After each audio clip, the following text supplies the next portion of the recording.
Can't see him there. Okay, very good. Well, good evening, everyone. This is Chairman Dave Sullivan, and it's time for another, our second virtual Board of County Commissioners meeting. It's April 20th, 2020, and it's about 5:03 in the evening. To get started, I'd like to do the Pledge of Allegiance to the flag. I'll stand and say it. Okay. I pledge allegiance to the flag of the United States of America and to the republic for which it stands, one nation, under God, indivisible, with liberty and justice for all. Thank you. Sit. I'll do our short moment. We ask God to bless the citizens of Flagler County, especially all of us during this terrible coronavirus pandemic. And we want to also especially thank our men and women in the military around the world still standing to watch to maintain our freedom. Here at home, our brave first responders, police, fire, medical personnel, especially this time, keep us safe away from danger and secure in our homes. With that, just do about 30-second moment of silence, and we'll get moving from there.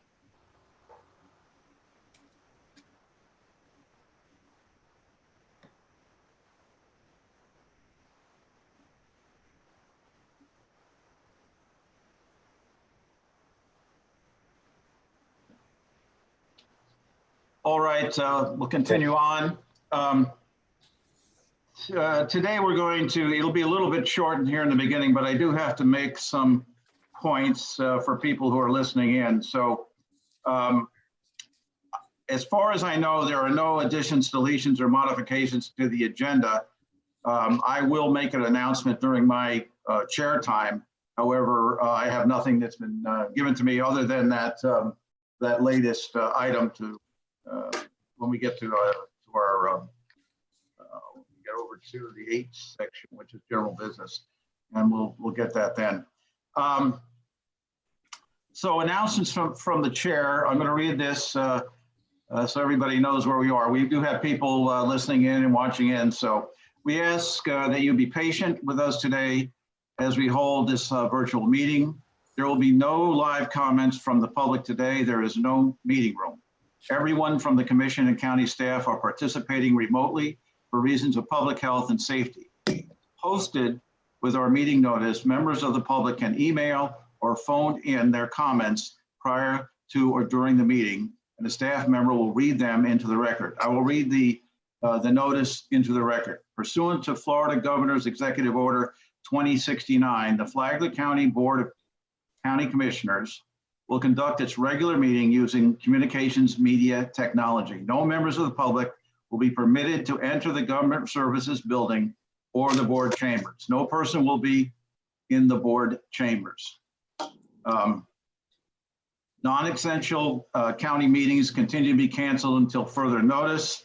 We have one upcoming commission meeting. That would be our regular meeting, Monday, May 4th at 9 a.m. And who knows, we may be virtual still or not. It'll be interesting to see.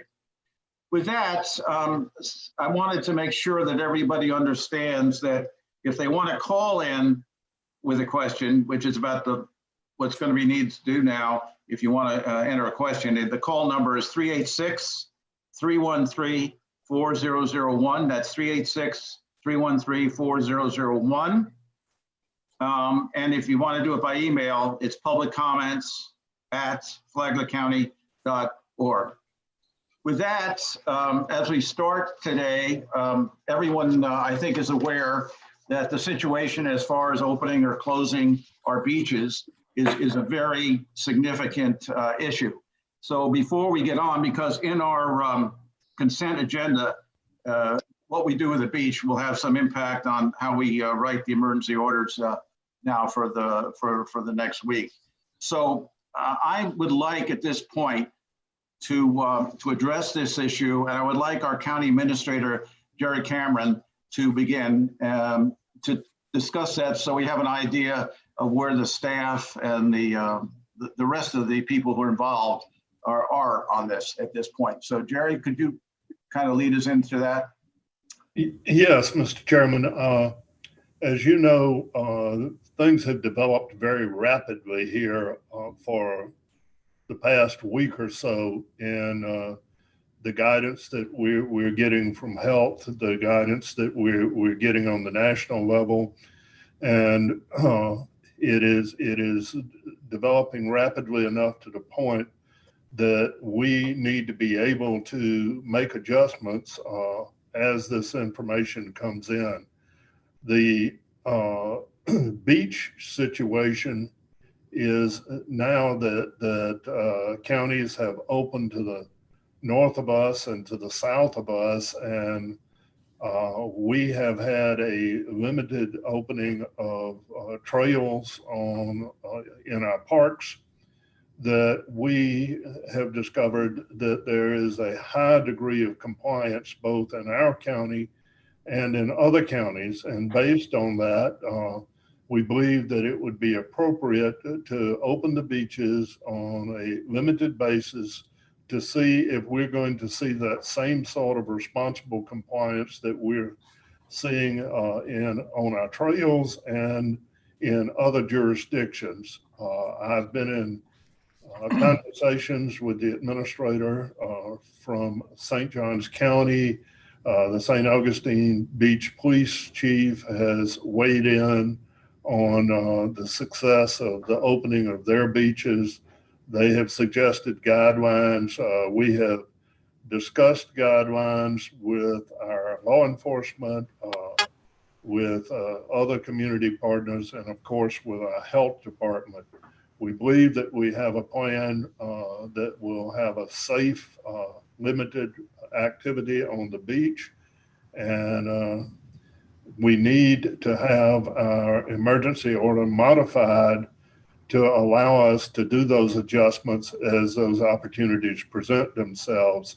And I'm unable to change our present status until we get the emergency order amended. And I will refer you to our county attorney to discuss the legalities of that emergency order amendment. So, Mr. Hadid. Thank you, Mr. Chair, members of the commission. Yes, I've drafted an emergency order 2020-06, which would amend the closure order that we issued as order 2020-01. It was actually our first emergency order. So what we're attempting to accomplish is to recognize that we're moving into a transition period, that it is going to be based on public health considerations, resources that we have to monitor or manage resources that are open to the public, that we've got to do it, we've got to perform these things in coordination with the municipalities, not necessarily that we're all doing exactly the same thing, but rather each of the general service local governments have the ability to tailor the transitions that they want to undertake that meet their particular needs, the needs of their population, their resources, and the character of the public facilities that they have. So what we're doing is modifying the closure order to delegate to the county administrator, again, based on the evidence that is available to the county administrator, particularly with respect to public safety, the spread of the virus, whether it is being contained, what our numbers are showing, combined with how our public is respecting the guidance that we place on their use of the facilities. As of right now, the monitoring on the trails, we've opened up the trails within the parks that are located wholly within the unincorporated county. And the reports that we are receiving or that were communicated to me including over this weekend, that there has been compliance by the public with the aggressive social distancing that we are attempting to put in place to stem the spread of this infection. So the administrator, under the order I've drafted, would have the authority to decide how and when the transitional steps will be taken. They obviously will be reported to you. They obviously will be in writing as well. They will automatically become part of this emergency order, so we do not have to keep drafting repetitive emergency orders or replacement emergency orders, if you will. So in other words, this order says, county administrator, you have the authority to determine these transitioning steps in your judgments based on the evidence and based on the premises that we are operating under for the way we treat all of our public facilities, our buildings, not just our parks, but how we are approaching all of the interaction with the public. We also are allowing the municipalities under that same template to adopt their own particular directives. They can use the umbrella of our emergency order so that it has the force of law, if they so choose, that it can be prosecuted as a crime if that becomes necessary by law enforcement, either by the sheriff or the law enforcement within their own communities. So they will have the opportunity, not mandatory, but the opportunity to use the umbrella of the authority that we are creating under this new modified emergency order 2020-06. I have sent it out to the stakeholders that have been involved in these discussions. I spent a considerable amount of time with Drew Smith, who is the city attorney for the city of Flagler Beach, because we are the ones obviously making the initial steps here. Our governments are making the initial steps on the beach. So this was the model that we discussed. I've sent it out for their comment, so we'll be able to see if there are any tweaks they might want us to consider. But that's the platform that, based on the direction of the county administrator to me as to the way he wanted to proceed, that is the platform that I've created to meet that need expressed by the county administrator and as expressed by the municipalities when we've had our policy group meetings. Okay, Mr. D, thank you. Before we proceed, what I'm trying to do here by doing this early in the meeting is, if you know, you get down to 7B, which will be our extending the emergency declaration. So, Mr. D, what do you need from the commissioners at this point? Is it a motion or concurrence in the way you're proceeding? Don't think we need an actual vote, but that you agree with the direction that we're going in, that is delegating to the administrator, understanding that it's going to be sequential steps, not knowing right now what those sequential steps are, other than I think you are aware that the administrator is wanting as a first approach to open our beaches. And these would be in the beaches north of the city of Flagler Beach from 7 a.m. to 10 a.m. and then from 6 p.m. to 8 p.m. And this would be a trial basis. It would be to see how the public complies with the social distancing requirement.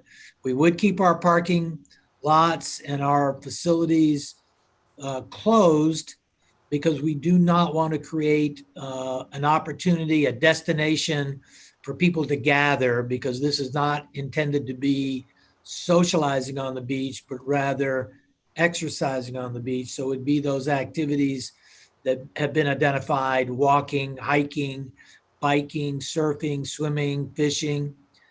And it would not involve sedentary activities or group socializing, but rather active pursuits. So that's going to be the first step that the administrator takes. If you're comfortable with that direction, then you can just say, you know, you have a consensus that that is a direction. He will take that direction and he'll formally promulgate in writing whatever standard he's choosing to implement. And then he'll progressively modify them. All of them will be taken to you for a review. So I think that's the only necessity for this evening, unless the administrator wants firmer guidance from the commission. Okay, what I want to do though is give each commissioner a chance to speak to this. And but first, our county administrator has his hand up. Yes, go ahead. Yeah, I just wanted to point out that because it is on the consent agenda, that if it remains on the consent agenda and you approve the consent agenda, it does constitute a vote. That's correct. You mean the 7B item? I think that's it. I don't think 7B has the draft emergency 2020-06, or does it? Maybe it does. I'm not sure either. I don't think it's been added. Well, I'm not trying to figure out what item that Mr. Cameron's referring to. We have ratification of county emergency proclamation, but can I just for a second go back to poll each of the commissioners so they have a chance to speak on this. So Commissioner Erickson. Well, I just want to make sure I understand. We're just talking about the beaches at the present time. Can I respond to that? Not the trails or anything else, just the beaches. Well, we are talking about not just the beaches, but what has already been prescribed by the administrator with your blessing on the trails. That is, that the trails can be used in the parks within the unincorporated county, provided that social distancing is adhered to. Okay, well, the biggest trail, of course, is Lehigh, and that would be the city of Palm Coast. And I assume that then would not be included in the what we're going to vote on here. That's right. The municipalities expressed the view that they, even county parks located within their municipal boundaries, they wanted to be able to have a consistent rule throughout their municipalities as to how park and trail facilities are to be used. And the county administrator acquiesced in that expression of interest by the municipalities. I just believe it's important to respect their jurisdictions and where they have overlapping jurisdiction of a county-owned property. I believe that in the spirit of cooperation and partnership that we ought to respect their wishes. Yes, well, I just wanted to make sure I understood it. Okay. All right, Commissioner Hanson. Yeah, I agree completely. We need to keep the parks that are alongside the ocean. We need to keep them closed, and I believe that's what I heard. So yeah, I'm in favor of this. Vice Chair Mullins. You guys obviously, you know, I'm in favor of it. I want to make sure we take a couple of things in consideration. Number one, the businesses, and they need immediate support and help. So we center hours around that may be beneficial to restaurants. And then also, people are outside already. They're walking around, they're communicating like that. They're grown adults. We don't need to keep them in cages. We don't need to keep them in cells. I think it's time to start moving towards this. So I am 100% favorable for it. Commissioner O'Brien, Jerry, go ahead. Sorry. Yeah, I just want to point out when we start talking about businesses, there are those things that we control locally, and beach closing, park closings, openings, parking lots, stuff like that. Our buildings fall into that. But when it comes to businesses and things of that nature, the state is in control of that. If they change their policies, we may have to address some of our policies to accommodate whatever the state says. but we're not the last word on businesses and hair salons and all of those sorts of things. The state is looking at that. I expect that they're going to be addressing that in the next few days. Commissioner O'Brien. Commissioner O'Brien's next, and I'll get back to you, Vice Chair.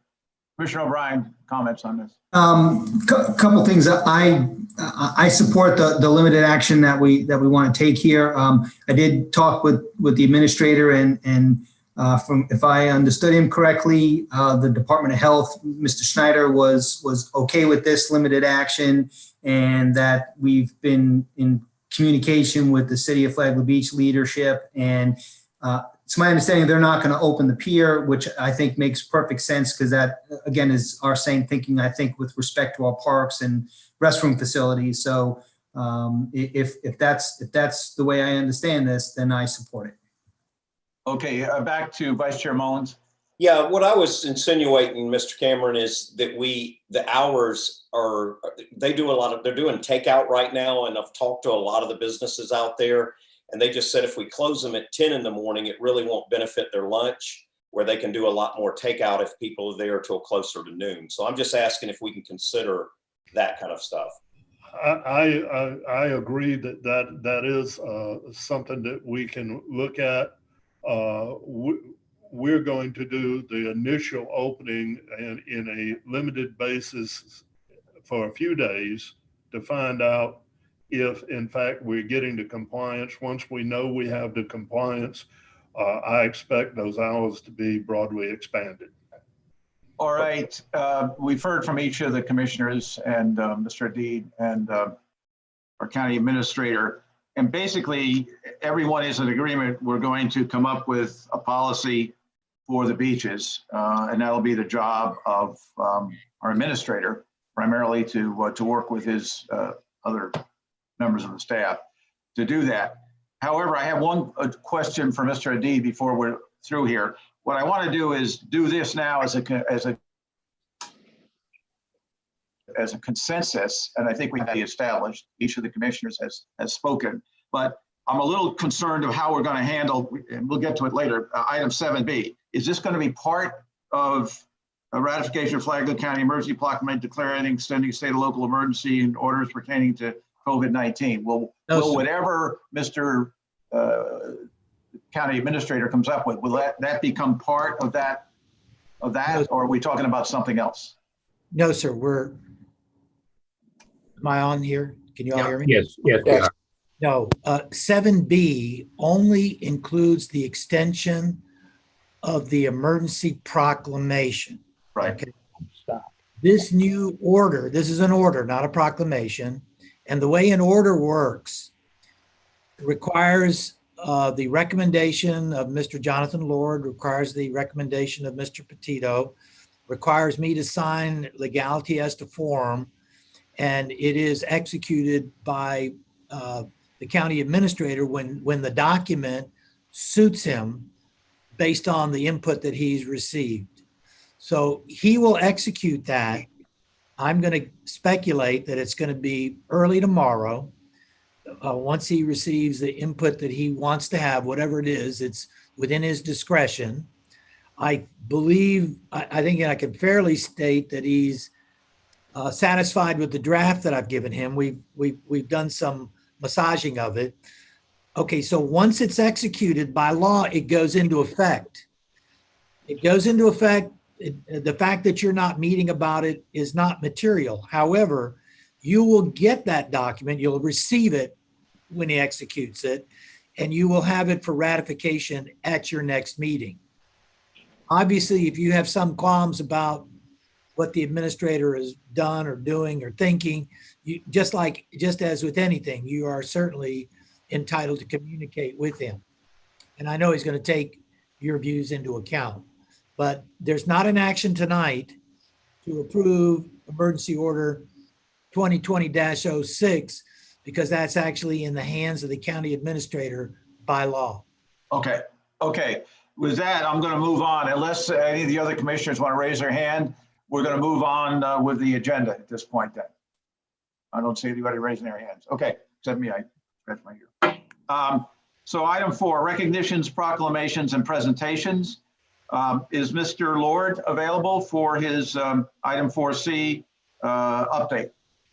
Our emergency managing director. Is he here? He's coming on. Oh, Yep, am I online now? Yes, you are. you, Jonathan. All right, thank you, commissioners. Good evening. As of today, your EOC has been continuously activated for 35 days and continues to provide information, guidance, and support to all of our partners, which include your employees, the constitutional officers, our municipalities, and a host of other public and private sector partners. Additionally, as of earlier today, we have incurred over $300,000 in expenses, not including overtime, in support of our response. As of 5 p.m., there are over 26,000 cases of COVID-19 in Florida, of which 3,800 have been hospitalizations. Here in Flagler County, we have 75 cases, of which 8 have been hospitalizations. However, I do want to caution that as testing availability increases, we will continue to see the related growth in number of cases. As we look at trusted public health models, particularly the forecast for severe COVID-19 cases and their impact on our healthcare system, we now see that Florida may have already reached its peak and that the originally expected demand on our healthcare system may not be as great as originally forecast. However, I caution that this model includes assumptions such as the expectation that social distancing remains in place through June 1st. Our county managed testing site has conducted 116 tests since Tuesday when it opened, and will resume tomorrow, as unfortunately we had to cancel testing for today because of the weather this morning. This site has been an amazing partnership involving support from fire rescue, procurement, emergency management, the Sheriff's Office, the Florida Department of Health Flagler Office, Advent Health Palm Coast, Daytona State College, and volunteers organized through Flagler Volunteer Services. We expect additional partners in the near future to include those from the city of Palm Coast. We also expect to continue to grow the private sector side of this partnership as Advent Health support continues to expand over the next week or two. As you may have heard, we did have to return 500 test kits that the state provided us. They literally just came and picked them up out of my office as the meeting started. But please rest assured, we have been able to obtain additional test kits through the health department and Advent Health. So at this point in time, we have not run out and are not, we probably will not run out until our next, or for the next week or so. And by then we should have alternate solutions in place to get additional kits based on what our number of tests per day has been running. On the recent topic of food distribution, as you all know, last week we did a food pickup, drop-off type thing at Hidden Trails Community Center out in Daytona North, as well as at Flagler Palm Coast High School. That went well, but it could have been done better, or we did our best to kind of gauge what we would receive food-wise from the food pantry site, as well as tried to gauge what our community demand was. Unfortunately for that, our delivery of food was well below what we expected, and our demand from our community was well above what was expected. So since then, we've had an ability, actually this afternoon, we actually had the opportunity to chat with Pastor Solano, who I think you all know is kind of the leader in the food pantry type services in our community. And we have a great partnership with him, and we're going to build on that partnership. Any further food distribution type operations will be coordinated through him and by him and his team, as they are truly experts in the field. And the county will pretty much become more of a enhancement support to his processes, to include the procurement of additional foodstuffs and any labor support we may need to enhance his operation. So I'm very excited about, we had a great meeting this afternoon. I'm very excited about that. And I think it's better for us to provide support to an existing system versus creating our own system. So thank you to all those that helped steer that in that direction. I truly appreciate that. As we continue to modify restrictions placed in our community, such as what you all just discussed relating to our beaches and our parks, it is important that we all continue to stress the need to maintain social distancing and the use of cloth face coverings. Even those restrictions that we aren't changing, when people are shopping, which has never really been restricted in the retail side, grocery stores and other essential services and activities, and people going to work where they're not in an office by themselves like I am right now, that people have to wear those cloth face coverings. I've done a bunch of takeout myself, myself, and not every restaurant is making their staff put cloth face coverings on. They need to all day, either class ones or obtain disposable ones if they can. Same thing with stores and grocery stores. Their staff, as well as their customers, need to put those coverings on. That is the only way we're going to get through this as we move forward. We still have a long road ahead of all of us with more cases and unfortunately more deaths. However, I know that our community and our state and nation can get through this, but only by working together and continuing to follow that CDC and state health guidelines for social distancing. So again, you have an amazing team that I have had the pleasure to help work to be a part of here, and we'll continue to do amazing things moving forward. Our cities, our nonprofit groups, our private sector partners, all of your personnel are constitutional officers, the school district, which I unfortunately always lump in there with constitutional officers, even though they're not technically constitutional officers. It's just, you have a lot of great players working to support this community and help us get through this. And I know we will continue to do well. So thank you all very much for the opportunity to bring you up to speed. And I am open to any questions you may have. Do you have a short response to that Flagler live article this morning and on the internet? Yeah, so if I remember correctly, there was a question about the testing kits. That is correct. Okay. Those kits came from. I saw that. Yeah, those kits came from the state, and the state would not let us use them. They didn't tell us exactly why. At this point, it doesn't really matter because we found an alternative solution. And as I mentioned earlier, they literally came and got them while this meeting was starting. As regards to the percentage calculation, I think a lot of it has to do with what are the two figures you're using to calculate that percent. And I can't speak to exactly which figures were used in the press release, but I think a lot of it has to do with how you calculate the percent number. And what starting Mr. County Administrator has his hand raised. Yeah, I'd just like to comment on that, Commissioner, is Jonathan Lord has done an extraordinary job of managing a very uncertain situation where information changes daily. And he has made an extraordinary effort to be transparent with every piece of information that he gets. He gets it out to the public. And we have some social media outlets and pseudo media outlets, bloggers, that have used that transparency to try to make it look like the county has misrepresented something when they are the ones, in fact, that are doing the misrepresentation. The testing kits that we got, day one, we told the public that those kits could not be used until they had final approval. When they didn't get final approval, then we returned them to the people that sent them to us.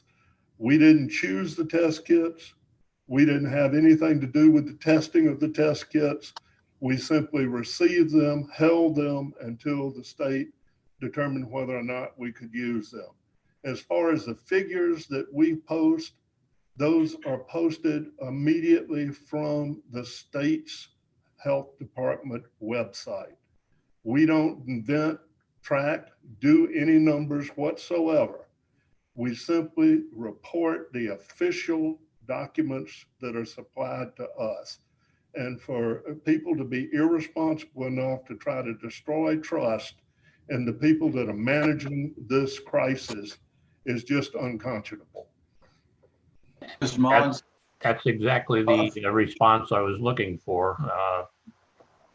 I don't like to be poked in the face and by an article and not have an opportunity to respond to it. So thank you. I guess Vice Chair Mullins? I want to say that I am very impressed with the job that staff has done and how hard they've worked. I immediately, when, the perception of the public was we had skewed numbers and we lied, which is what the article said. And I think it's very soon when this settles down, we need to probably have some conversation what we consider media and not, because, I've had people reach out. This is no different than a homeless person that's sitting on the side of the street that sees 10,000 cars a day holding up a sign and spreading news. I'm really getting aggravated and tired of our reputation of this county being attacked within. All right. Well, Jonathan, I don't see any other hands raised. Jonathan, thank you very much for you and of course your whole staff and what you guys have been hanging in there. This is a trudge through this, and we still have a long way to go, and we have to keep the social distancing going.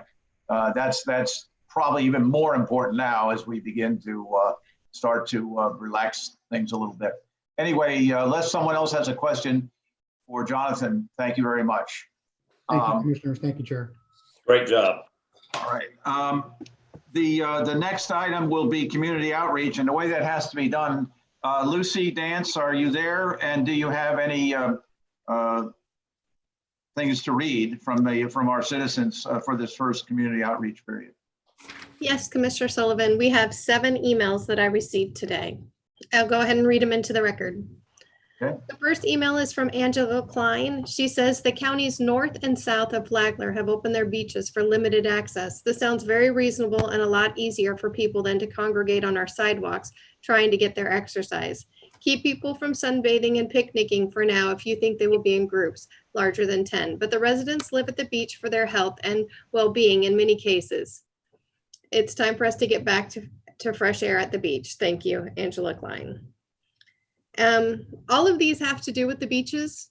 If you guys had already made your decision, do you still want me to read them into the record? I would say, yeah, I think we should read them into the record Okay. because they've taken the time to send them in. So I think it may help our county administrator in working out the details. Okay.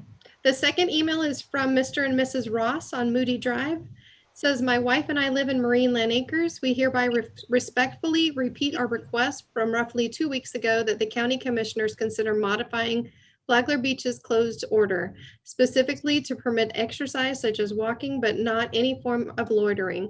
Walking on the beach presents no more risk to a virus transmission than walking on a public sidewalk.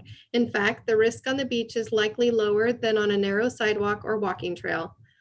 Governor DeSantis is on board with this as well. Do it in a good way, do it in a safe way, he says in a news conference on Friday. Of course, a modified order should call for social distancing to be maintained. This really shouldn't be difficult for Flagler County, where our beaches have never been particularly crowded, even in normal times. Comment number 3, please do what you can to tell local elected officials that Flagler County residents don't want to be included in #FloridaMorons and mocked once again in the national media. You'll likely know what I'm referring to, but in case you don't, and he provides a link. Sometimes people need to be protected from themselves. In all cases, elected officials serve the greater good, the majority who don't want to be part of #FloridaMorons. Again, please do what you can to advise county and city elected officials not to make the same fools of themselves as did the Jacksonville mayor. Thank you, and thanks for the great job you do. Comment number 4 from Wanda Christie. I read in Flagler Live that you are considering opening the beaches with restricted hours. Doesn't it make more sense to open the beaches for all hours and limit the activities on them rather than limit the hours during which everyone has to crowd onto them at the same time for limited hours, particularly during high tide times when there really isn't enough space for people to be out there? I really would like to see a reasonable common sense approach to this. Comment number 5. The fact that from Sharon Demers. The fact that St. Johns County has good results this weekend is a great indication that Flagler will fare well. The fact that Volusia is open for exercise and not crowded is also a good indication that Flagler will also be able to open with success. The fact that the traffic was light in the county parks this weekend is also good news. Flagler residents are being respectful of the rules. Please consider asking decision makers to open from 6 a.m. to 12 p.m., opening and 3 p.m. to 7 p.m. to allow those visiting the beach to be present at meal times. The restaurants are taking it hard and many will not recover. The thousands of unemployed staff who will lose their homes and face eviction, crime, domestic, drug abuse, and all increase during this economic crisis. There are tough decisions. Those that are at risk need to just stay home. Those that do go out need to follow the COVID-19 suggestions laid out by President Trump's team and our health department to protect the vulnerable. Those that do go out need to stay away from the vulnerable individuals. Please open the beaches sensibly. Comment number 6. I believe it would be possible to open the beaches for limited time periods for recreation. Following the other models, I do not allow umbrellas, chairs, and coolers. I would like to see 6 a.m. to 11 a.m. and 5 p.m. to 8 p.m. I think that discourages visitors from going to the beach for the day. I have walked Volusia beaches in the morning and it has been quite calm with people maintaining a proper distance. There were fishermen with chairs and umbrellas, but they were catching fish, not watching the walkers go by. The final comment is from Robert G. Let me see if I understand this correctly. The number of virus cases and deaths are on the increase in Flagler County, but instead of instituting more stringent preventative measures, the opening of the beaches is on the table. That is completely illogical. The folks that are contending that they should have the right to choose where they can go or the right to choose wearing masks should understand a simple concept. Their right to choose comes to a screeching halt when the safety of others is affected. And that's all I have for public comment. Thank you, Lucy. So, all right, that completes the community outreach section. We'll go on to item 6, which is now our consent agenda, items 6 and 7. So I'm going to poll the board here. Mr. Erickson, anything you want to pull from the consent agenda? I have none. Mr. Hanson? I have none. I would have had 7B, but I don't have it anymore. I wanted to make sure we got that clarified, and we did. And then, Mr. Vice Chair Mullins. None. And wherever he is, I forget. Donnie O'Brien, Mr. O'Brien. Yeah, I'd like to pull item 7F. 7F, all right. Okay, so, and we had nothing from the community to pull. So with that, I'll bring it back to the board for a motion concerning the consent agenda. Mr. Chairman, I move that we approve the consent agenda with the exception of 7F. Do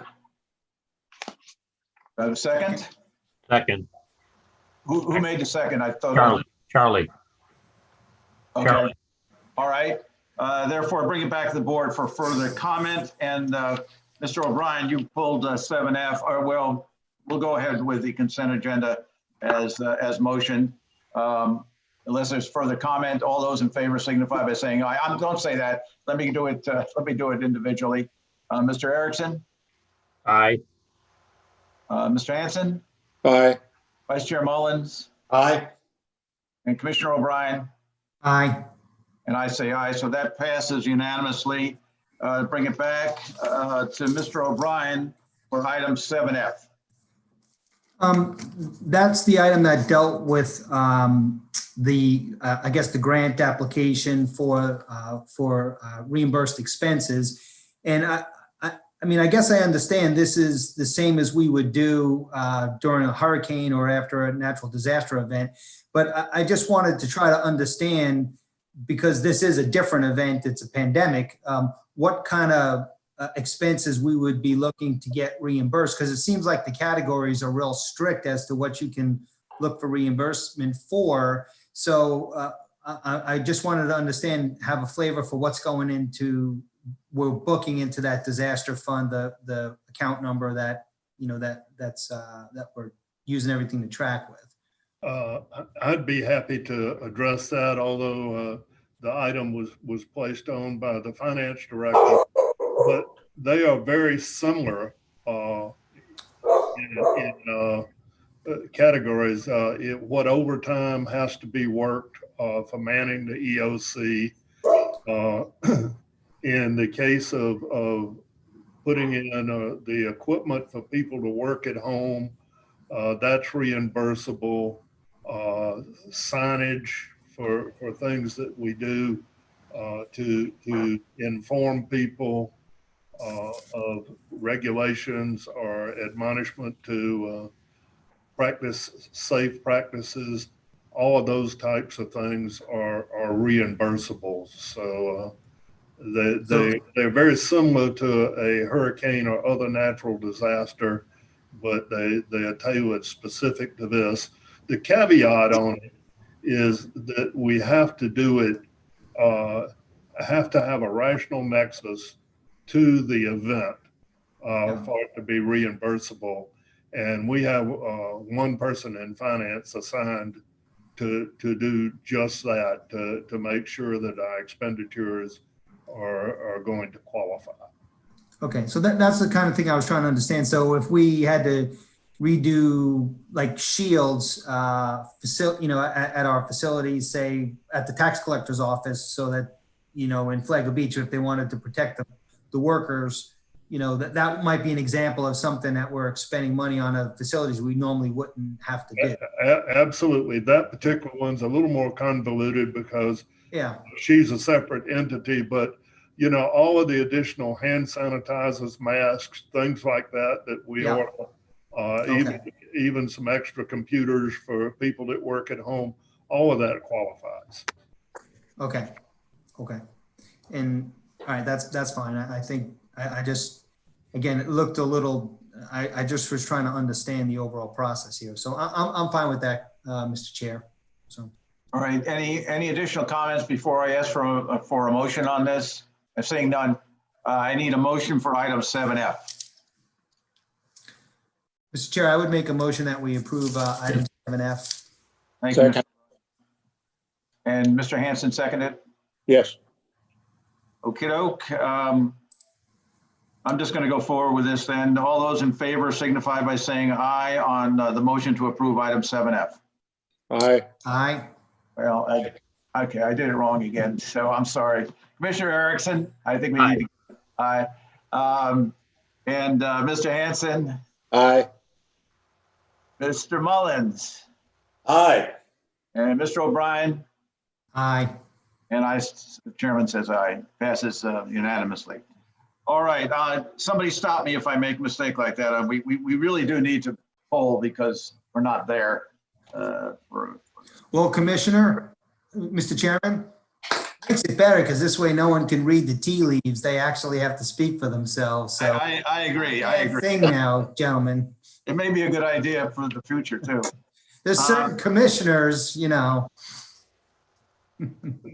Yes. Yes. I'm done. All right, you better be done. Okay, so we'll go on to general business. And the first item is 8A, fiscal year 21 budget creation update by John Brower. Is John available and ready to go?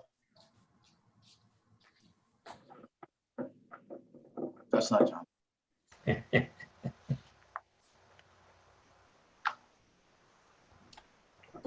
He was I'm here. here. Putting him here. I share my screen.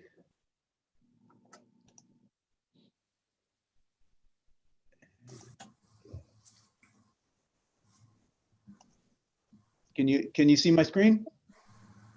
Yes. Okay, great. All right, Mr. Chair, John Brower, Financial Services Director for Flagler County. And, one of the reasons I wanted to come speak with you today is just so, we're getting so caught up in the COVID response, and just wanted to let you know that we are still working on the budget. We understand that the timing is, moving forward, even though the COVID doesn't really want us to work on the budget that much, but we are moving forward. But to start off today, I wanted to give you an update I have on the audit. I just spoke with the auditors. Okay, just spoke with the auditors this morning, and they're a little cautious with their wording, but they said basically, although they cannot confirm or guarantee the audit will be done on time, they say it should finish on time, barring any unexpected issues. I guess we all kind of have that caveat in there.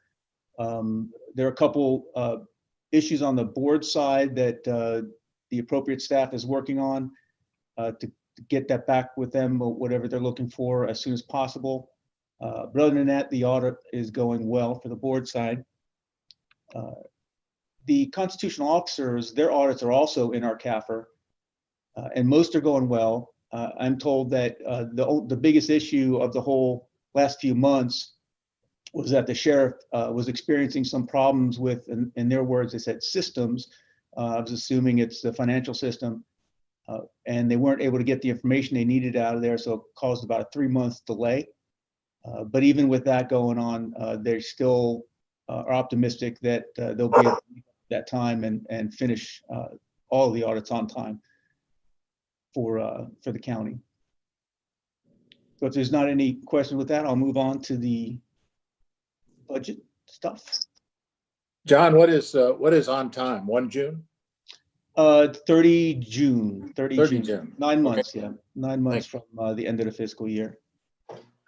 So we're looking pretty good. It's been a long process, to be quite honest. It's it's been the longest process I've ever been involved in, but and there's a lot of reasons for that. I can say that we're as issues come up, we're addressing them not only to get the auditors what they're looking for, and the clerk too, which has been a great help. Not only get the information that they're looking for, but to put things in place to where they don't have to wait next year or in the future. We're changing the way we've previously done business. We've spoken with the clerk's office, and we're working on manning changes so that we have more of an auditing type of accounting type person on the board side to help facilitate getting the clerk what they need and the auditors what they need for the audit. So, we just expect to get better each year, and starting with this year.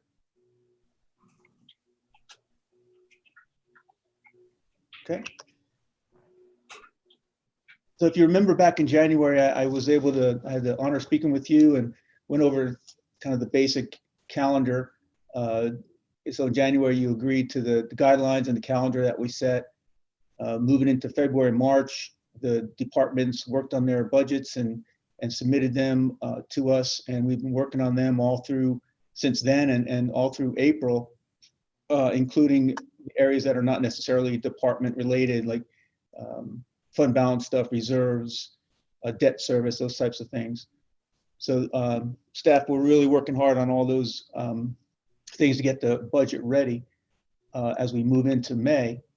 May 1st, we're expecting the constitutional officers to submit their budgets, and we will dig into those as soon as we get them. And then towards the end of May, May 20th or 22nd actually, is when the county administrators' budget hearings will take place. Currently, they're scheduled to be in the EOC during those 3 days. Obviously, as each day moves, as we get closer to that, we're more and more looking at doing those types of things online, which we'll certainly do. And when we get to that point where we have to make the call, we'll make the call and do them on, I guess, a Zoom or something like that. The idea is to get all the information we can from the departments, take questions from the county administrator. I think some members, if not all the members of the board, were planning on attending, or at least in part. So we'll take all that information as we move into June to create the tentative budget based on those decisions and any type of decision units or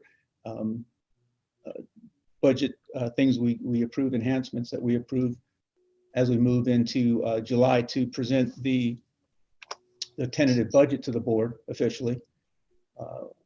And then shortly thereafter, we'll ask the board to set the proposed millage rates and the assessment rates as well.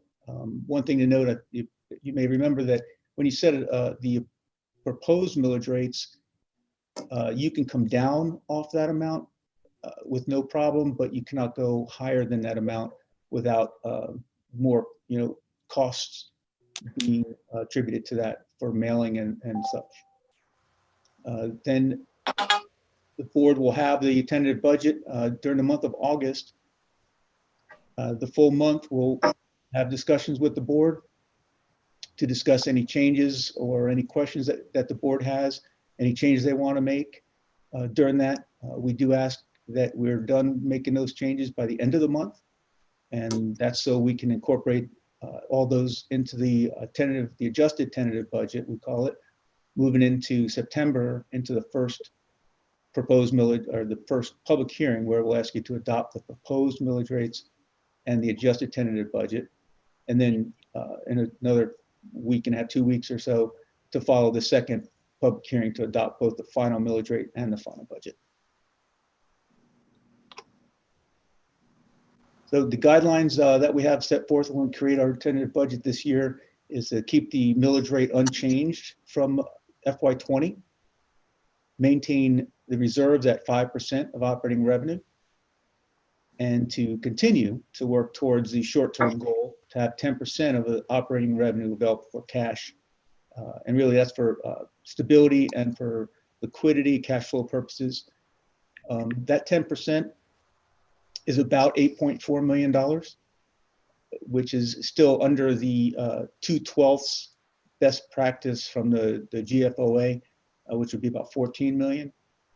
But you know, our short-term goal is the 8.4 million to get that amount to 10%. FY20 was the first fiscal year in many years that we didn't issue tax anticipation notes for cash flow purposes in the beginning of the fiscal year.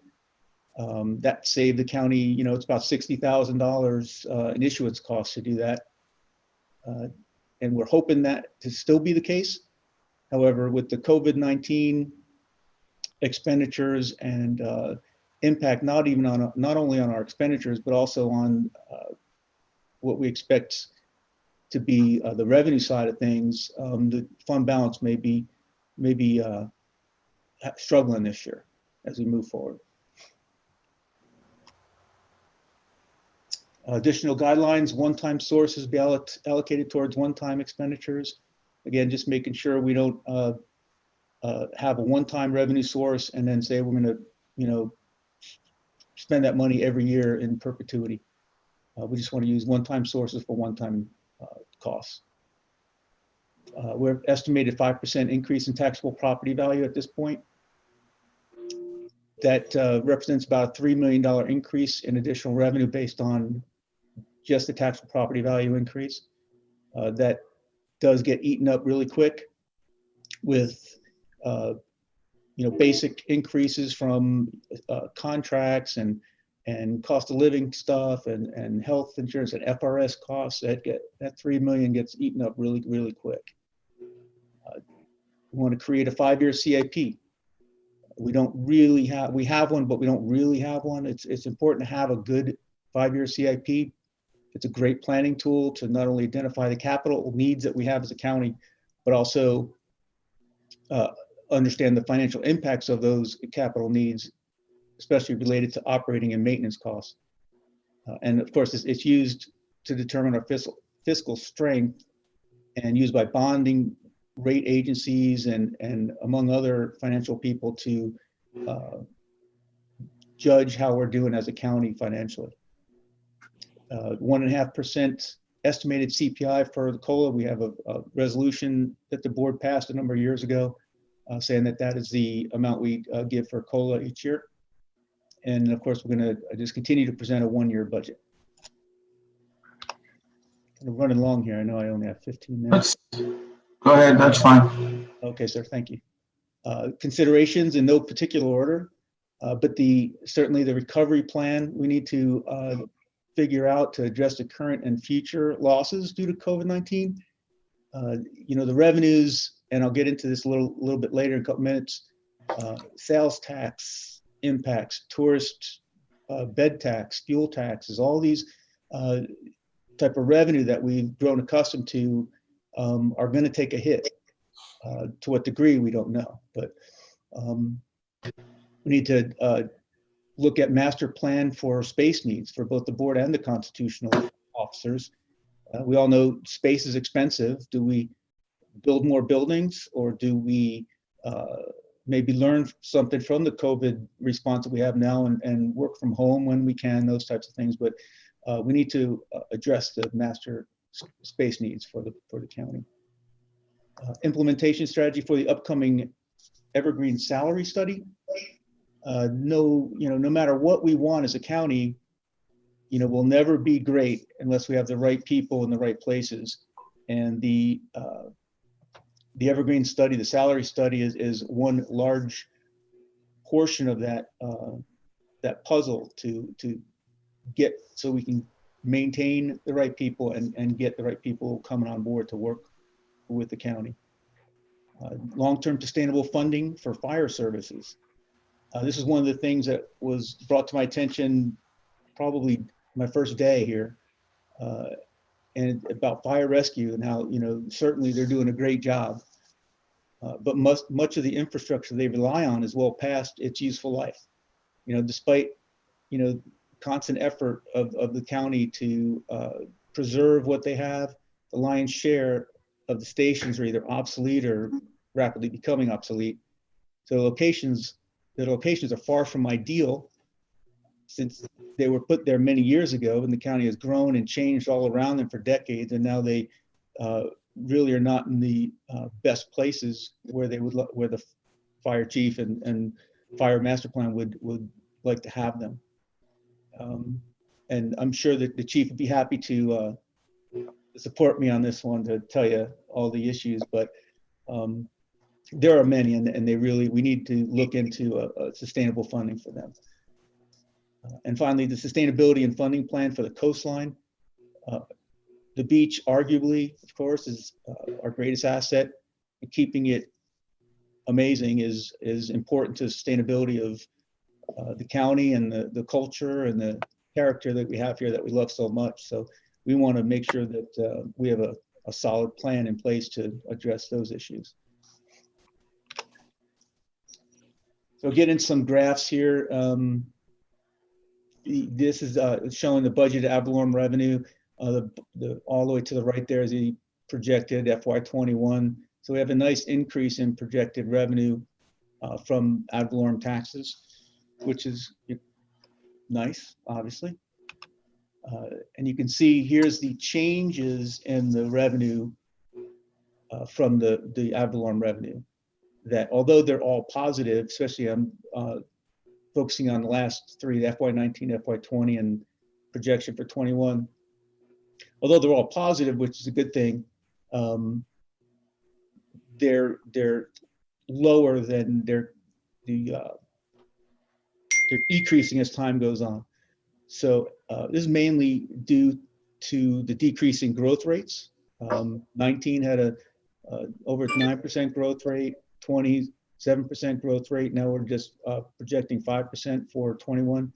But it's also a testament to keeping the millage rate at or below the previous level, so that even with the increase in property values, we're still kind of controlling the revenue that we bring in. I have a few pie charts here. I don't want to have anybody's eyes crossed, but basically this is FY20's general fund revenue. You can see that obviously the property taxes are 3/4 of the revenue that we have, and then our cash carry forward is the next largest chunk, and then a bunch of little things in there that make up the remainder, 20% or 15%. The general fund expenditure budget. The BOCC has a little over half of the total budget of the general fund, I should say. Sheriff obviously is the second largest. Now, this does not include the $3 million that we send the sheriff for the jail from another funding source. But even with that, it would increase the sheriff's percentage to maybe 30% or so, and decrease our percentage just a little bit. So it's a pretty good representation right here, and 10% for reserves of the total expenditures. John, does that include the money that the Palm Coast provides to the sheriff? I don't believe so. I will double check on that. I don't believe we get money from Palm Coast for the sheriff. The sheriff may get that directly, but I'll double check. Okay. Just So just going back real quick, you see the BOCC departments, 52%. We'll drill down into that 52% to this pie chart just to see how it's broken up. So our portion, about 30% for emergency services, general services, 22%, community supports or community services, and then non-departmental is another big chunk there. That's, some of the debt that's in the general fund, medical examiner cost transfers, reserves, those types of things. Zooming back out now to the entire general fund, not just the board portion. Here we are showing the expenditures by the category. Transfers to the constitutional officers, the largest part of that, and then the board's personal services, operating expense, capital expense, those types of things on there. So big chunk of cost for the general fund is the personal services. I had this slide to emphasize that the COVID impact for property tax values is more than likely going to be delayed until the FY22 budget, so tax year 2021. So we're showing a nice increase over the last few years, and that will most likely continue into the FY21 fiscal year.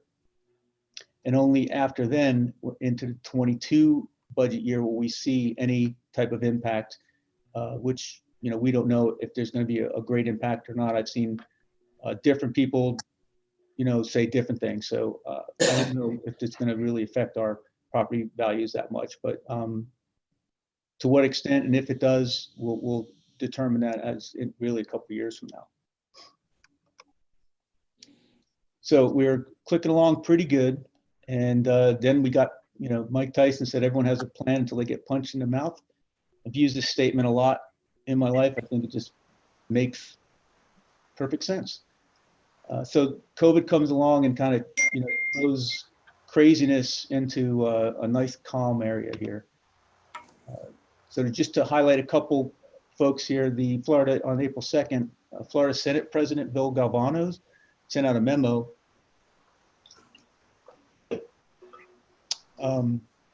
going over when you expect to see some of the revenue collection reports, and it's a little complicated or convoluted, I should say, not complicated.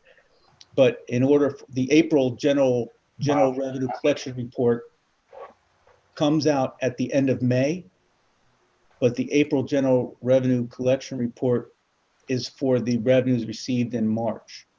So basically, the way I think about it is there's a 2 month delay, too much lag time. So in order for us to get March information, we have to wait till May, and that's what everyone is kind of consistent about, at least, is that we don't know what impact is until at least the middle to late March. And I think he said that some of the impacts is hoping to be offset by the CARES Act coming in, the federal money coming in, as well as any line item vetoes that the governor may do on the current, well, not the current, but the upcoming FY fiscal year 21 or 2021 state budget. Mr. Chair? Yes, go ahead, Mr. O'Brien. Back to the CARES Act, I've been on a couple of teleconferences with other counties through FAC, and that's going to cover unexpected expenses, but I think one of the lobbying efforts that we're going to see across the state is to be able to account for lost revenue. And again, I don't know how we do that. There's a lot of devils in the details there, but if there's a way, I think the local governments and the counties are going to have to take a serious look at that, because that being a much bigger impact than our actual expenses for this situation. And the other thing I just want to say is I totally agree with Mr. Brower that we're going to be on the lagging side of this, and we're for sure going to see, as he said, impact to sales taxes and collections and TDC revenue, and my bigger concern is obviously what it's going to do to property values down the line and new construction. So I would be extremely reluctant to do a lot of long-term planning until the picture can somehow get clearer to us over time. So, Thank you. Go ahead, John. Okay. President Galvano sent out another memo on April 16th, basically saying what he, reiterating what he said earlier. There's a 2-month lag in the data reporting. So the expectation is towards the end of May, we'll receive the March revenue impacts. The revenue impacts from April that's coming out are really from actual revenue back in February, which it was about a 1 week of into the coronavirus. So it's not going to be a true picture of what is happening. We have to wait until the end of May. I thought Miss Baker, Amy Baker, is one of the state's chief economists, came out and basically said the same thing as Senator Galvano, that credible estimates are not possible. Given the unprecedented nature of the national emergency, there's really no credible models to assist with projections, so they just need to wait until the actual data starts coming out. So we have 2 different sources basically saying the same thing. I believe pretty respected sources. So, I'm going to side with, we got to wait till the middle to end of May before we start getting any type of inclination of what the impact will be to us. John, this is just a quick question. Do we have any idea when the governor is going to sign the budget? I have not heard when he will. Maybe someone else in the meeting does. I have not heard when he is. Okay.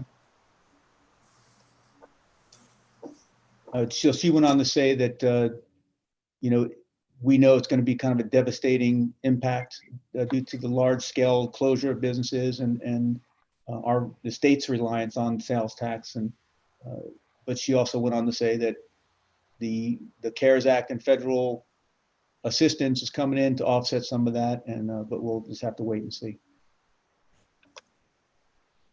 So we know the state's revenue is going to be drastically reduced. What we don't know is for how much, for how long. The legislature is, I'm expecting them to go back in session at least to formally appropriate the CARES funding that we receive. But once they're there, who knows, what else they'll delve into, and certainly what action the governor will take, whether he vetoes some spending or not. So those are just unknowns. When the legislature gets in, anything's game. Will they increase the local government, our costs and our contribution percentages to things? Will they give us more unfunded mandates? The questions are all out there and they're all relevant. And the answer is really, at this point, we just don't know. Which is, I hate that answer. So local impacts, we already discussed it here before about reduced fund balances and reserves going into 21 due to the unexpected expenditures due to COVID. Reduced house and sales tax, we don't know to what degree in this fiscal year or next. The small county surtax as well, to what degree we don't know. And of course the tourist development tax, which gets revenue from people coming in to visit us and staying in our hotels and the rooms for rent. We don't know the impact of that either, but we expect it to be pretty significant. And so that's the end of this, finally, I guess you can say, almost double the time. I apologize for that. We just don't know much related to the extent of the COVID impact, but we're going to stay on it until we know the full spectrum of the impact for our community, and we'll do whatever we can to address it and take care of the county and its citizens, that's for sure. And we'll do this all, and we'll just keep in parallel with staying on schedule for the creation and adoption of your budget. So we are moving forward, even though you don't hear about it a lot because it's overshadowed by the COVID, but we're moving forward and we'll take care of business. Good job. Thank you, John.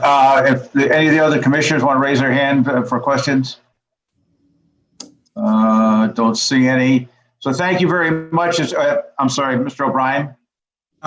Get in there. Yeah, two things. I just want to thank Mr. Brower for staying on top of our audit. That's been one of my pet peeves for a number of years. And also very comprehensive presentation and thought process, thinking about the future. And that's something we haven't gotten that kind of information for a long time. So appreciate that very much. Thank you, Mr. O'Brien. Yes, anyone else? My comments exactly. I think it's important for us as the elected officials to be not just focused on one thing. Budget's one of the big critical things that we do as commissioners, and it's going to get more difficult than easier as we move through this. Anyone else of the commissioners wanted to talk about the budget? If not, we'll go on to item. Thank you, John, again for doing it, and the staff for getting that put together for us. It was excellent. Thank you, Mr. Chair. All right, so we'll go on to 8B, which is a quasi-judicial item, and I'm going to go through the board to ask for any ex parte communications you may have had. Mr. Erickson on item 8B. None, Mr. Chairman. Mr. Hanson? I had none. Let's see, Vice Chair Mullins? None. Mr. O'Brien? Mr. Chairman. And in accordance with rules, the chairman always goes last, and I have none. So thank you.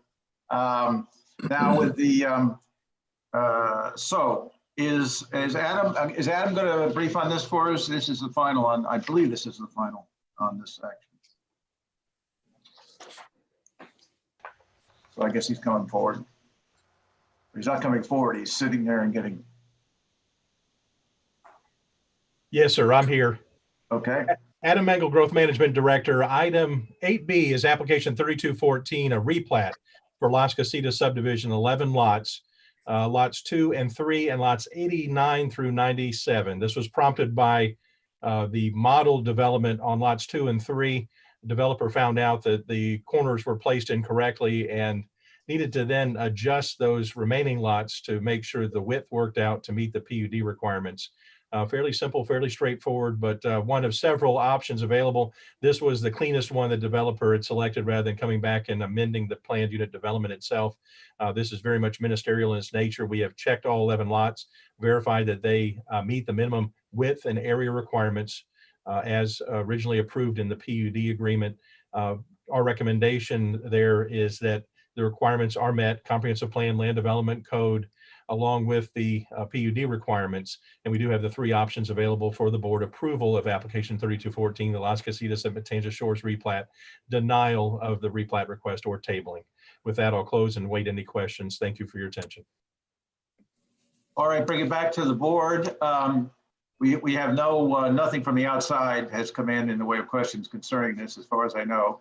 Lucy would have told me that. So back to the board for any discussion before we have a motion on item 8B. Anybody raising their hand? See anybody? Okay. No further. So I'm looking for a motion to what you want to do on 8B. Either approval. Mr. Chairman, I move that we approve the quasi-judicial application number 3214, request for approval of the replat of Las Casitas subdivision. Second. Okay, we have a motion by Mr. Hanson, a second by Mr. Erickson. Any further items of discussion? Raise your hand. Don't see anybody raising their hand. Bring it back to the board, and I'll poll the board. Mr. Erickson on the motion to approve 8B. Yes. Mr. Hanson. Aye. Mr. Mullins. Aye. Mr. O'Brien. Aye. And I say aye, make it unanimous. We'll go on then. So that passes unanimously, item 8B. We go on to item 8C, which is maintenance agreement approval with Huntington Green at Hunter's Ridge Phase 2A subdivision. Adam, will you be briefing? Yes, you should be briefing this one also. Yes, sir. Application 3188, item 8C is a request for final plat and CDD maintenance agreement approval for Huntington Green at Hunter's Ridge Phase 2A subdivision. This is the extra attachment that Lucy Dance had provided to you at the beginning of this meeting. That was the maintenance guarantee agreement, had been reviewed by Mr. Hadid, and he can confirm that. It's presented for your review. We apologize for not getting it to you quicker. There was some go-between between the applicant and the county attorney's office to ensure that it met the requirements for the surety. And so what we provided then in lieu of a bond, the CDD is assuming that maintenance action for the 2-year maintenance period and the agreement that's provided through that separate cover meets those requirements. The LDC, Land Development Code, provides for this secondary surety. It gives that flexibility to the county attorney's office for a format of that. It doesn't always have to be a bond. It could be an alternative format, and this is what's been worked out between the county and the developer for this review, this plat. This one dates back pretty far. It's 74 lots as it's proposed now. Through its initial phase, there are some areas that are going to be reserved for future development. You can see it's in that southernmost portion of Hunter's Ridge, south of Airport Road. So it's part of that initial phase that we had where we had gone through this initial development. This isn't that portion north of Airport Road.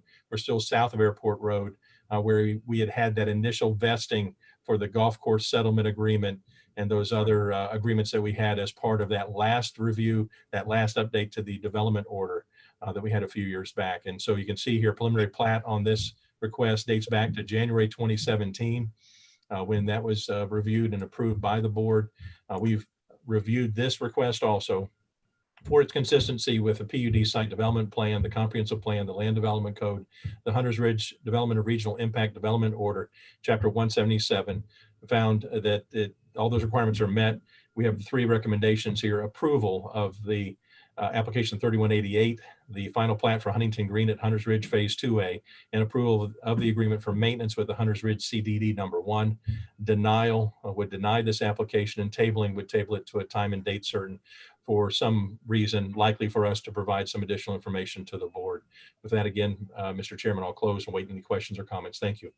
Yeah, I did, Adam, I did print out the enclosure, and I do see that the Hunters Ridge Community Development District number 1 representative did sign and notarize the agreement. I think that's the deal there, right? That the CDD is picking up the bond essentially. Yes, sir. And as a unit of government, a local government with some taxing authority, that's what their assertion all along has been, that it was not a needed step. But I like this because it gives us the handoff. If you recall, we had some previous plats where we had done this, and it was ad hoc. And this now gives us the ability to have a document that actually then links and really, in effect, puts that assurance in writing for that 2-year maintenance period. I'm very comfortable with this, and very proud of our legal department in the midst of this to come up with this solution, work with Mr. Watts, with the applicant, to come up with this that I think is finally kind of really plugging a hole that we had before on the previous plats, and it's something a long time coming. All right. Thank you, Adam. Back to the board for any comments before we ask for a motion on this. Mr. Hanson? Yeah, Mr. Chairman, just an administrative comment. They should spell your name correctly. Yeah, I'm looking here. On the maintenance. On the maintenance. Well, that's my Italian name. We can get that fixed. Okay.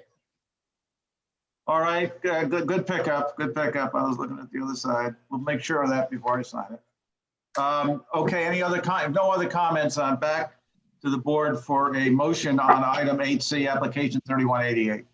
Mr. Chairman, I move that we approve application number 3188, request for final plat and CDD maintenance agreement. Second. Second by Mr. O'Brien.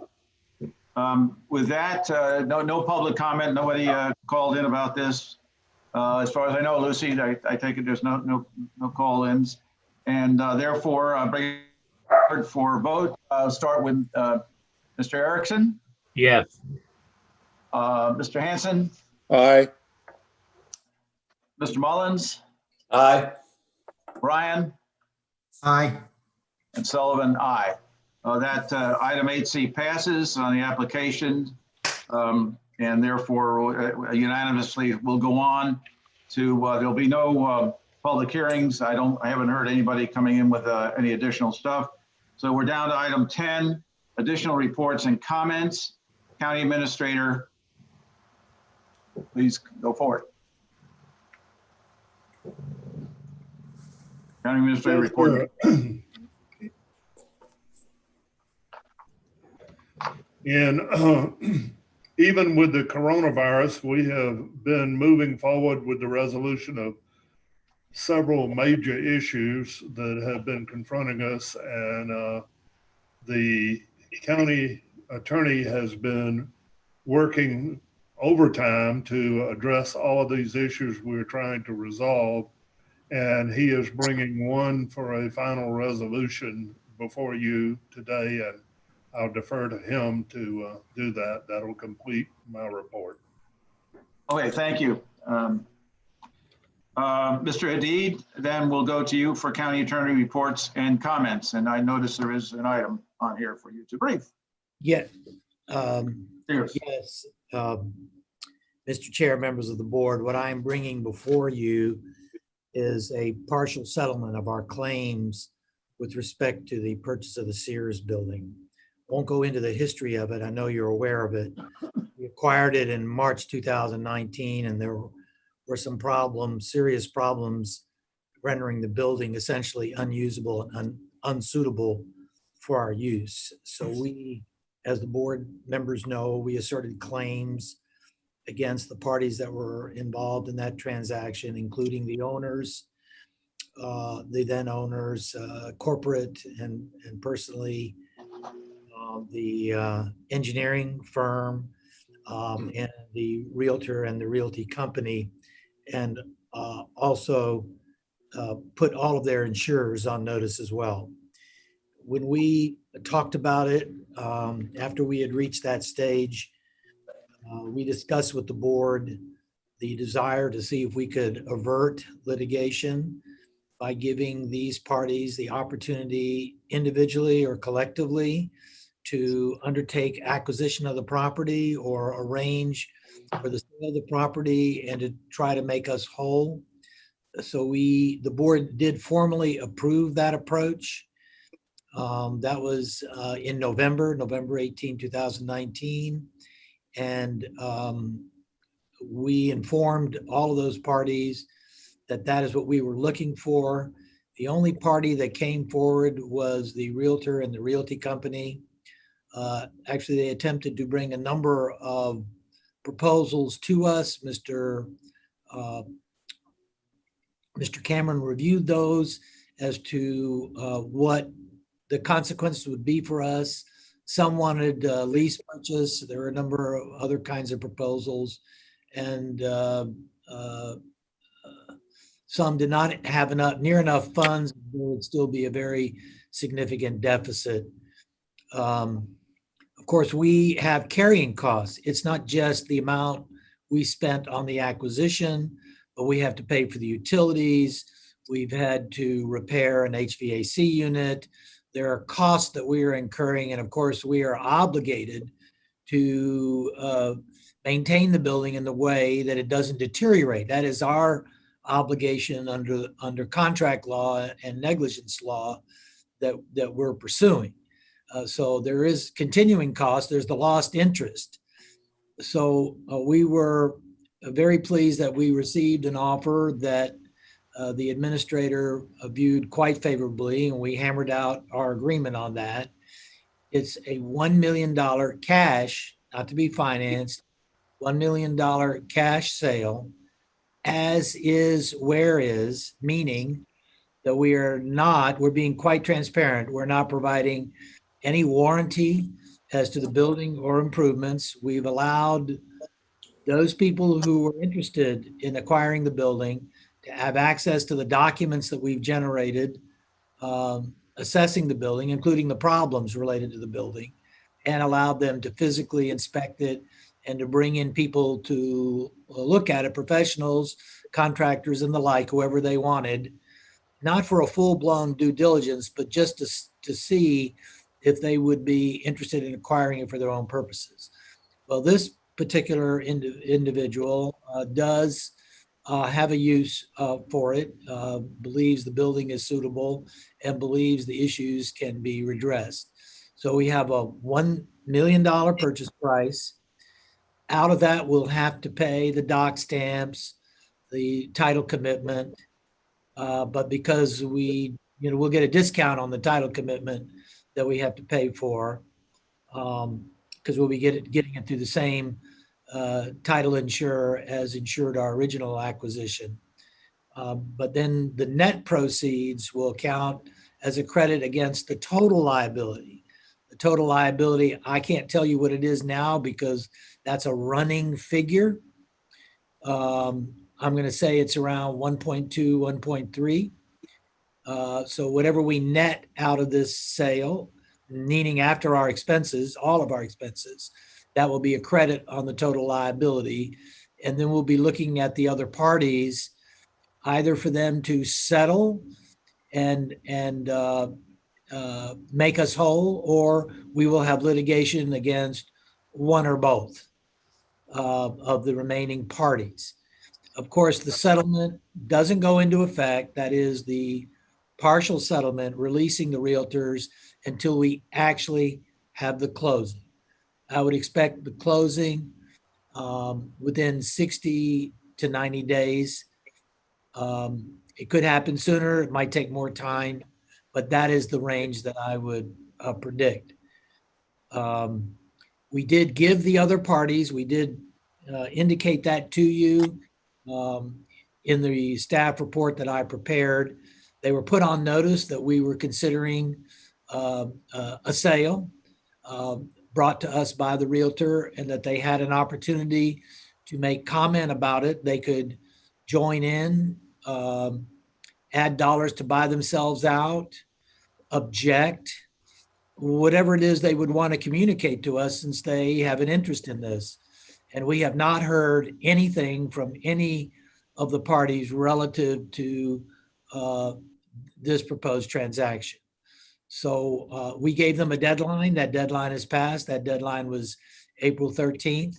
But even to this day, we have heard nothing from them, other than, I mean, they did respond to our notice of claims, but I mean, as to resolving the case in the manner that we're describing here, there's been no comment.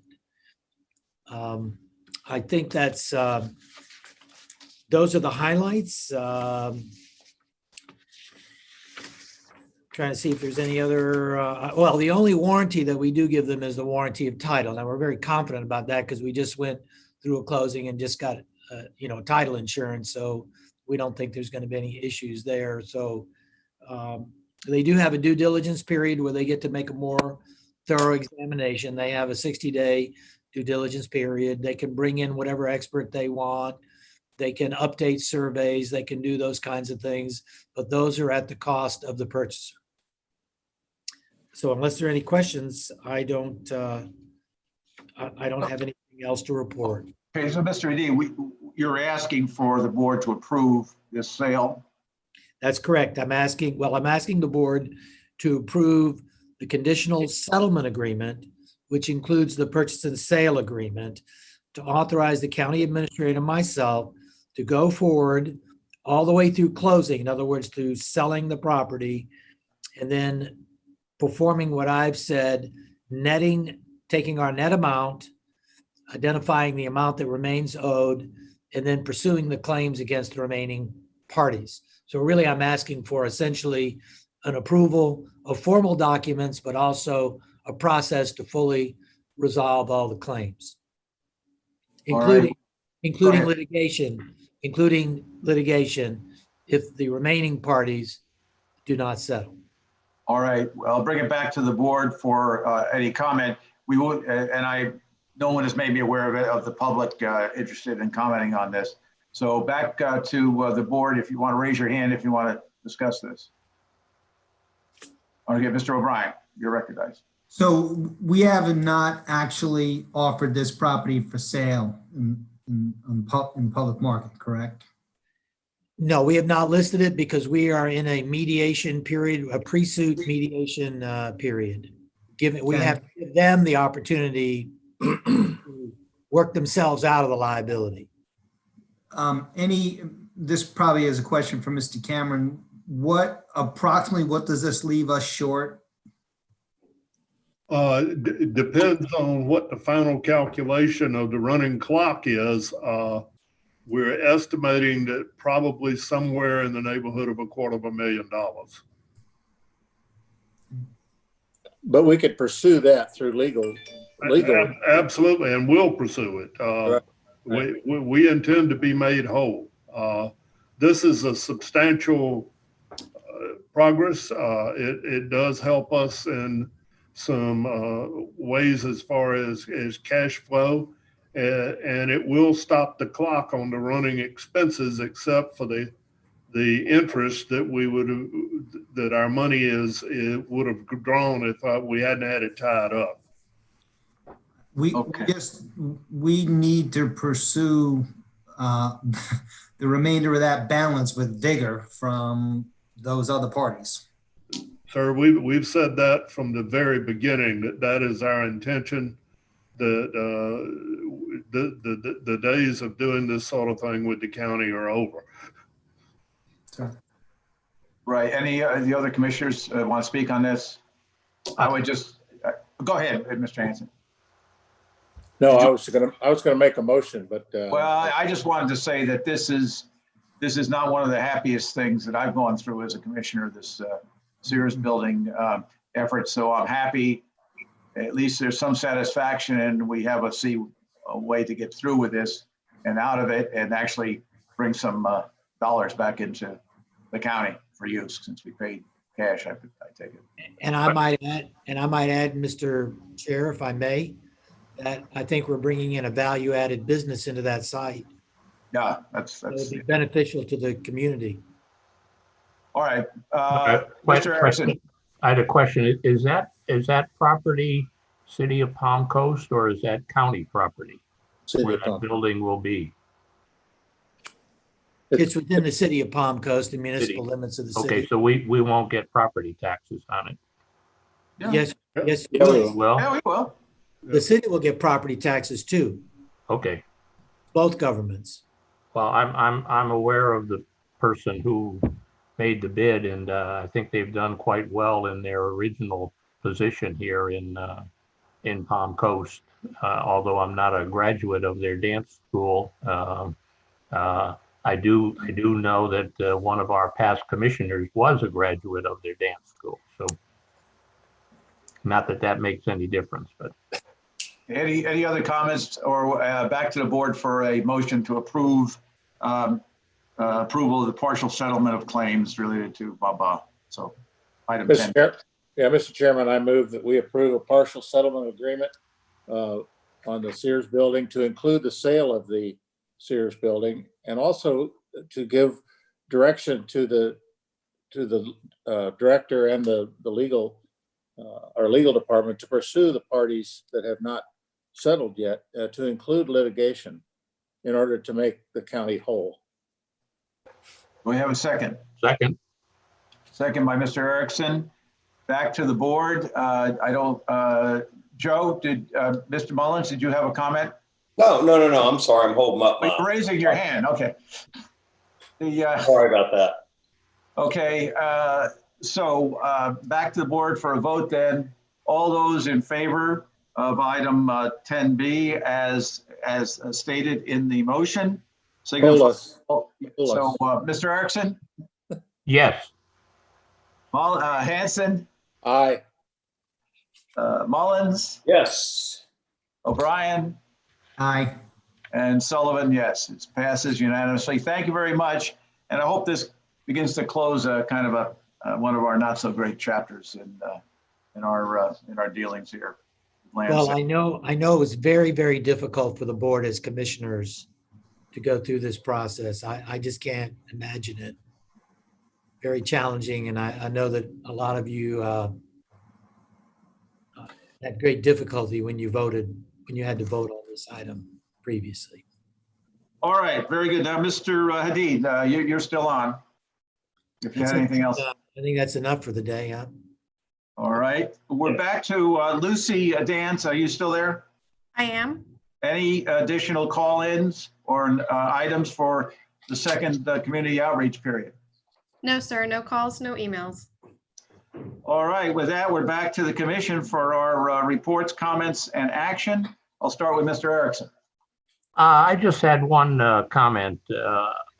I'd just like to give a big shout out to Mr. Adam Mingle for the growth in the growth management directive, for the time and effort he puts in, for the outside activities that he has to perform with many of these potential people that he has to deal with, and the fact that he does a super job for us.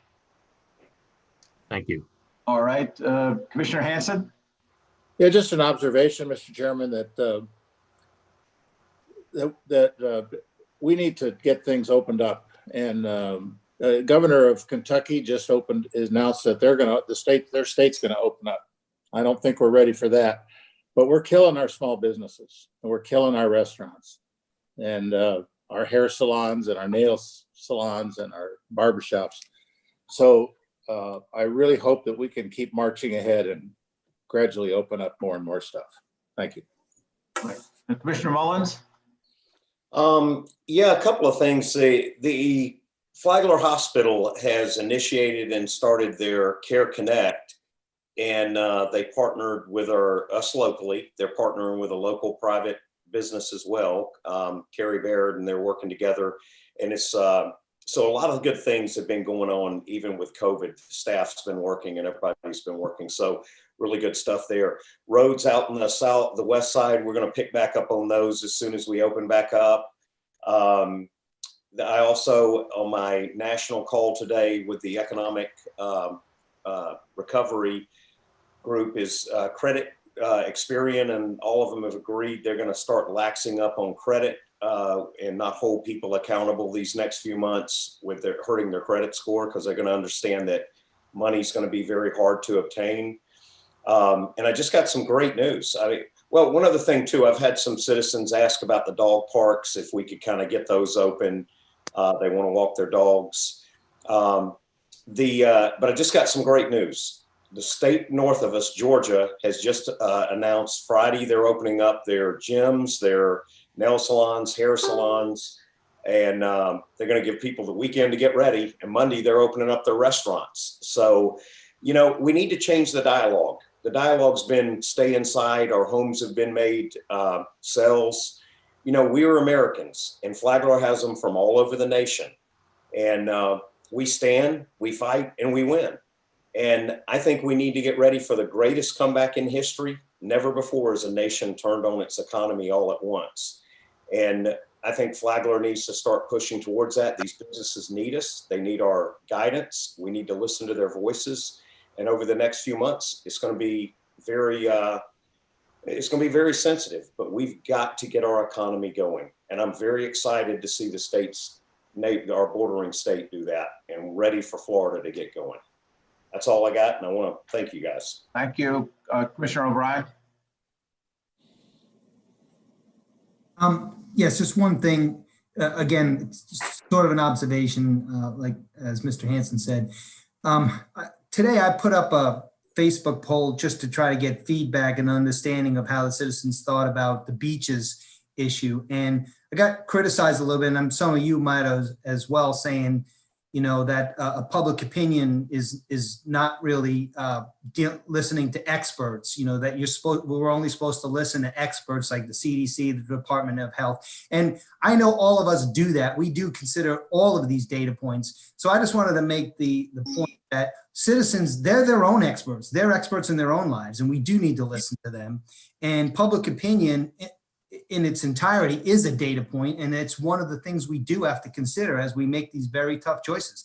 These are not easy decisions, and I know that I think we are all on the same page, in that we're not taking them lightly. We're not playing politics. We're trying to consider the overall picture for everything and try to make the best decision we can for our citizens, you know, for public safety and for the good of our local economy. And I challenge anybody to say that's an easy, cut, dry decision, because it's not.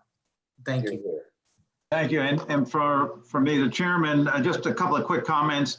One is, I think I'm right on this, that Jane Mealy is now the chairman of the City of Flagler Beach City Council. And that's interesting because they had a pretty major change in personnel there on the commission. So she's been there a while, and she'll take back over as chairperson. I wanted to reiterate everything our commissioners have said. I appreciate y'all being here and hanging in there. I do think getting our businesses open is absolutely critical, but it's a two-edged sword, and we have to continue the social distancing and testing, because if we don't do that, the opening of the businesses will not go well. So we have to go down both sides of the track on this, and if we don't do that, we'll fail both ways. And so I just wanted to reiterate to everybody that yes, we're moving forward, and we're going to get our businesses and parks and everything open as soon as we can, but it's not going to work unless we continue to really agree to the social distancing, wearing masks when you're in public places, which I have noticed are not done at Home Depot. I was there over the weekend, or even at Publix. Not everybody is wearing a mask. So it's not a funny thing. It's not like we have to do that. And then I think our emergency manager working with the health department is doing a great job in getting enough testing done to give us assurance that what we're doing as far as moving back towards normalcy is being done appropriately. So with that, unless somebody else has anything else, Mr. Cameron, did you have anything else, or about ready to call for adjournment? No, sir. I think we've covered all the ground. All right, with that, call for a motion to adjourn. Mr. Chairman, I move we adjourn. Second. Okay, we are adjourned. Thank you all for being here.